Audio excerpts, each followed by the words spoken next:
প্রকৃতির প্রেম আর সৌন্দর্য উপভোগ করতে কার না ভালো লাগে। সারাদিনের যান্ত্রিক জীবন শেষে প্রত্যেকটা মানুষই চায় প্রকৃতির শেষ বিকেলের নরম রোদের ছোঁয়া গায়ে মাখতে। তাই ভ্রমণ পিপাসু মানুষেরা হার হামেশাই ঘর ছেড়ে বেরিয়ে পড়েন প্রকৃতির সান্নিধ্য নিতে। সিলেট একটি আধ্যাত্মিক ও পর্যটন নগরী হিসেবে পরিচিত। আজ আপনাদের সামনে সিলেটের নতুন একটি পর্যটন স্পট তুলে ধরার চেষ্টা করব।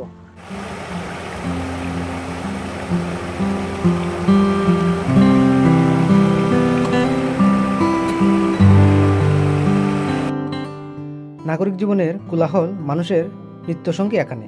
রোজ রোজ পর্যটকদের আনাগোনা এই শহরকে আরও সৌন্দর্যমুখর করে তুলেছে। একদিকে সুরমা নদী এবং অন্যদিকে চা বাগান সিলেটের ঐতিহ্য ও সংস্কৃতির ধারাকে অব্যাহত রেখে যাচ্ছে প্রতিনিয়ত। প্রচণ্ড তাপদাহে শহরে বাতাস যখন উত্তপ্ত হয়ে ওঠে, মানুষ তখন শারীরিক কোমলতার স্পর্শ খুঁজে। তেমনি দুপাশে চা বাগান আর সবুজে ঘেরা সৌন্দর্য নিয়ে সিলেট শহরের উপকণ্ঠে দাঁড়িয়ে আছে দলদলি চা বাগান। ছোট ছোট ছড়ায় বয়ে যাওয়া জলধারা শরীরকে শীতল করে তোলে। উষ্ণতার পরে শীতল স্বস্তিতে গা ভাসিয়ে বাগানের মধ্যে ঝুমঝুম জলের পাশে নিঃশব্দে বসে থাকতে চায় মন ঘন্টার পর ঘন্টা। সিলেট প্রাকৃতিকভাবেই সৌন্দর্যে ভরপুর। এখানকার বিখ্যাত স্থানগুলোর মধ্যে টাঙ্গর হাওর, জাদুকাটা নদী, শিমুল বাগান, জাফলং, বিছনাকান্দি, মাধবকুণ্ড, হামহাম ও চা বাগানগুলো অন্যতম।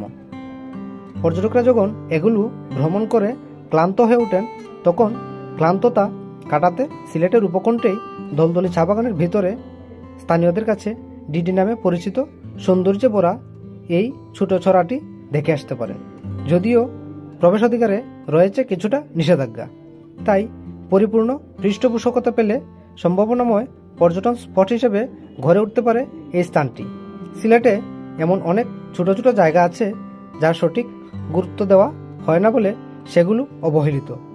সুন্দরভাবে এবং পর্যটন মনস্ক বিস্তার প্রসারে এগুলোর প্রতি যদি যত্নশীল হয়, পর্যটন খাত আরও সমৃদ্ধ ও শক্তিশালী ভূমিকায় অবতীর্ণ হবে সিলেট। সিলেটের অনেকেরই অজানা এই পর্যটন স্পট।